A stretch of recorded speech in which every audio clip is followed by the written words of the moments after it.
call the meeting to order. Everyone please rise for the Pledge of Allegiance. Sorry, Kate. Pledge allegiance to the flag of the United States of America and to the republic for which it stands, one nation, under God, indivisible, with liberty and justice for all. Do we have any changes to the agenda? No, we do not, Mr. Mayor. Any motions to adopt? Motion to approve the agenda? Second. Motion by Josh, second by Kate. All in favor? Aye. We have no presentations, proclamations, or acknowledgements, but we do have public comment. Anyone here? I don't know where Commissioner Wolf went. All right. Jody, you got anything? Okay. We'll close public comment. Move on to consent agenda. Anyone have any items on consent they would like pulled?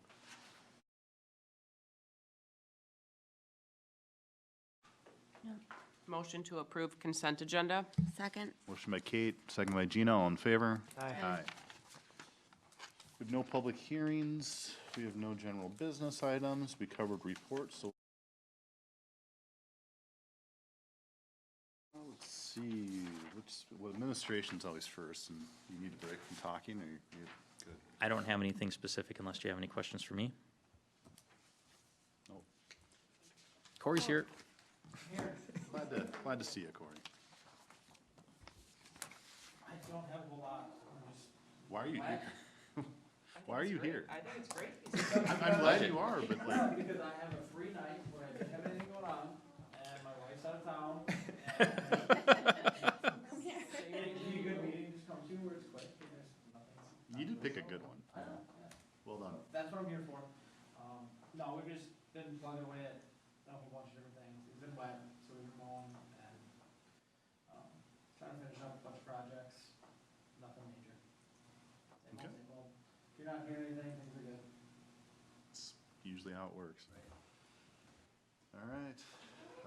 Police, anything to be passed on? We did have night to night on Tuesday night. Myself, Gina, Josh, were out on behalf of City Hall. We went around, we had 4 parties, which is lower than typical. They were really good parties though, and we had 2 teams out, so we were able to spend a substantial amount of time at each party, which was good because there were a lot of really good conversations that were held. I guess I would ask you guys to talk about your, kind of summary bullet points of it, but in my experience, I had a lot of conversations. I actively tried to solicit, so it's like, hey, do you guys have any questions? Well, if you force me to, and then that was usually followed with, do you have any complaints? And they're like, no. On the question side, we're kind of moving back to what the big 3. What's going on with the interchange, and whose idea was it to put those stop signs up?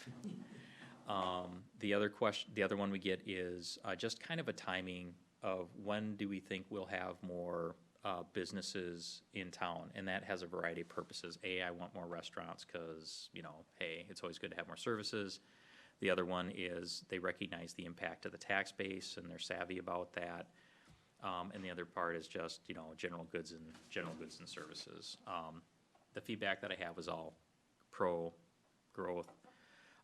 The other item that people talked about was the cost of their water bill. Why is, my water bill's high? How do we get it down? When does it go down? What are the factors that drive it? Just variations of that that are out there.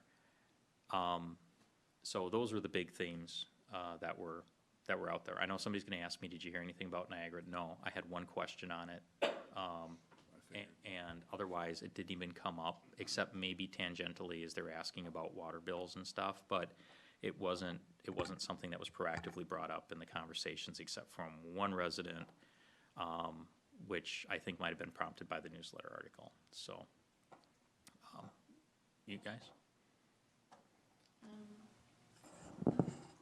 So the parties were great. I met a lot of people, saw some people I knew. I guess I had some people ask about some wells questions, a couple of people who live on wells. Yeah, other than that, the kids were really excited to see the police officers and, see all their cool, their handcuffs and all that stuff. I do have to say that our I'm assuming knowing who is on your crew, but our officers are so good at this. Yeah. And in the neighborhoods that we went to, they knew people, people knew them. This is exactly what it's all about. And they were excited to see them. And you could see the relationships they have with individuals within the neighborhoods and how much their support is amazing.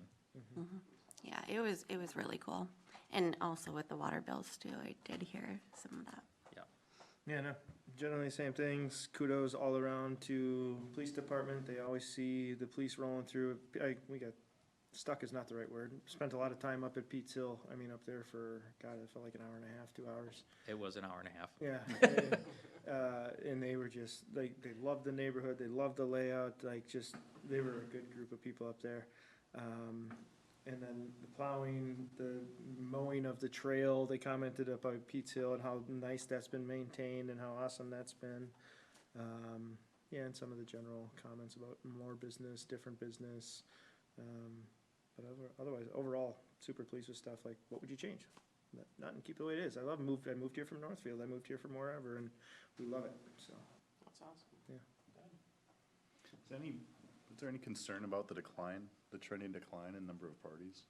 I mean, it seems like it's been trending that way for a while now. Well, that's because of COVID. So during COVID, there wasn't parties, and then we were kind of low coming out of COVID. And we, to be blunt, haven't invested a lot of time promoting them. It's more like, hey, if you want to sign up, and that's something that we're changing. So Josh got just reassigned this to him this year, so it was his first year through, and we've talked about that we maybe need to be a little bit more aggressive promoting it ahead of time than we maybe have been. But we're still we still think we're still in that post-COVID environment. We've also had a couple of neighborhoods that previously were, like Boulder Point. You had super Pete and huge. Nick in that corner on Glenboro, and they got burnt out from it. They did it every year for a decade or however long. Yeah.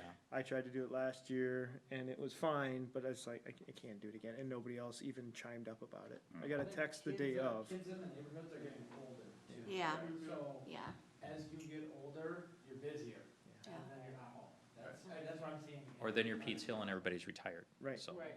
Well, it was kind of sad. I had a couple of the 6-year-olds ride down on their bikes, and they saw me, and they're like, "Where's the party? Yeah, we're looking for the party." I'm like, "Dude, it's not down here this year."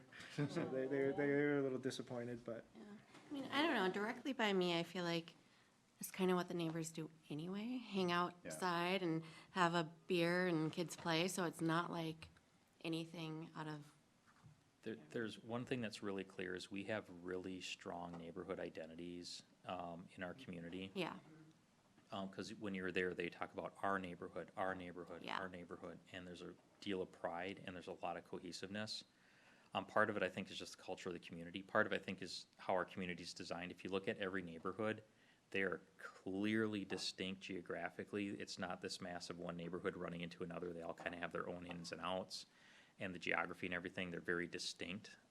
But that is one thing I haven't seen always in other communities, is that type of strong neighborhood identity in a positive way. no, it's kind of cool to see Boulder Heights too. I mean, it's being so new.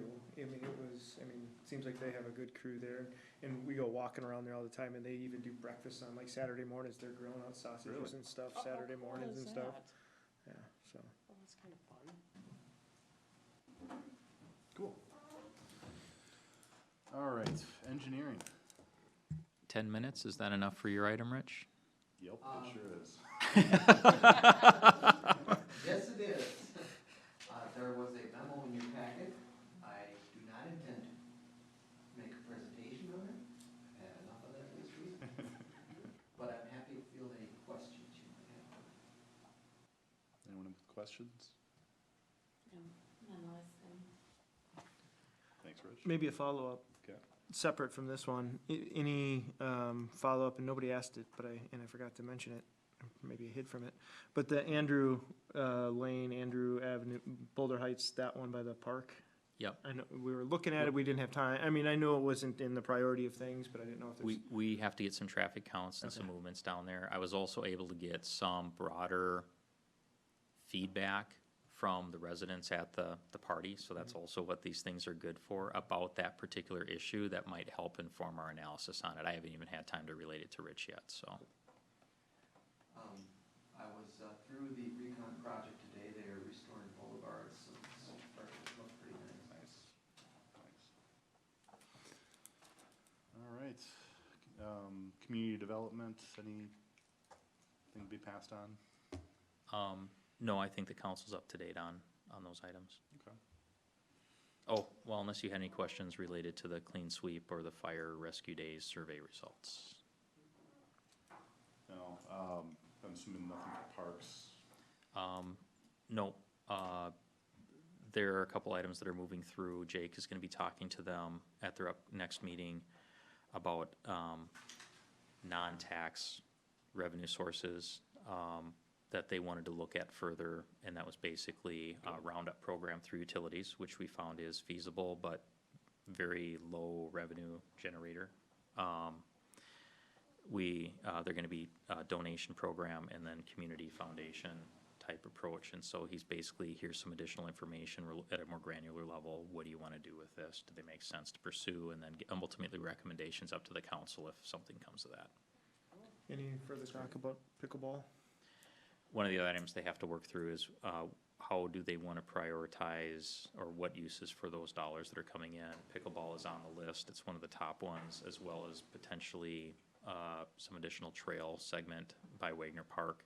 So Jake and I were just talking today about how we advance those discussions. The biggest challenge with pickleball is having a physical location to put it.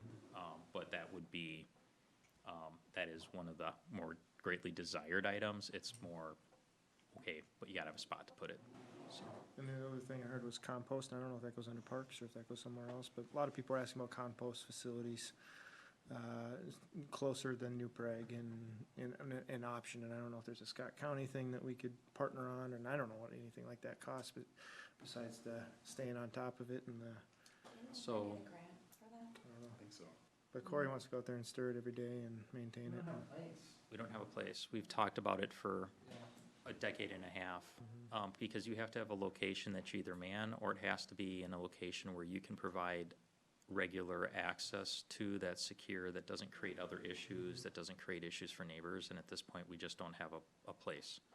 We have ultimately talked that out at the Public Works facility, long-term, there may be a location out there, but we've, how many discussions have we had with Mark Nagel over the years? Well, Probably it's half a out there dozen. to the road and everything else is fenced in and stuff like that. I mean, there's a driveway there, but that's not. But there's so much stuff sitting out there too that you wouldn't Yeah. want public No. access to all of that. No, it's a secure site, plus you're going by neighbors on a driveway, and we've had neighbor relations issues in the past when we weren't controlling who was driving on that road. So there's a lot of considerations, and if you look at other locations, there just isn't a great spot for it. We've looked at it a lot, but it might be one of those, the time just isn't right until we have a better location. I remember talking about it last year, bringing it. CCEC. We have a meeting coming up in a couple weeks. Community picnic is on August 24th. We always welcome council members to come and participate. If you can let Linda know for sure shortly, if you plan on being there or not, because it gets back to staffing for the event, so. I might be out of town. If I'm not, I'll be there. Okay. I'll let you know. You already let me know. Yeah, So, today, will be good. It's the funnest 4 hours you'll have in a long time. Okay. Scale tomorrow is was it code enforcement? I think, isn't Jake Jake's part of that? presenting, yeah. Yep. Yeah, okay. And I wasn't able to attend scale exec. Tom, did you have anything you wanted to share from The it? primary item was discussing the process to get feedback from the membership on the legislative priorities for the coming session. Any service delivery? The primary discussion topic for the upcoming item is going to be the insurance consortium topic, so. I-35? Sorry, 35? No, oh, it was We canceled. didn't meet for 2 months. Okay, phew, all right. All right, well, that covers reports, so we'll close up the work session for 3 minutes and then start up the meeting. We'll just go to discussion by council. Anyone got anything? Just one little quick thing. So that rental licensing bill that we got passed last session is causing an uproar. It's hilarious. Cities are pissed, and the League of Minnesota Cities and Metro Cities are gonna have to try to scramble to fix it now, I guess. So more to come on that, but I'm been having fun calling out cities that are enforcing the rental licenses when they can't and shouldn't be, and now they're, the most current one today was, some providers got a letter that says they have to fill out the application to not have an application for rental licensing or something essentially. So they have to apply to not have to apply for a rental license. And then if they don't do that by September 1st, they're gonna hold them to all the rental licensing requirements until they submit their application to not have to file an application. It's a metro suburb about 39 miles north. 39 miles exactly. I looked them up. So anyway, I'm having fun messing with Seems that like road. you are. Any other discussion by council? Or motions to adjourn? Motion to adjourn. Motion by Gina, Second. second by Josh, all in favor? Aye. Means adjourned. Thank you, everyone.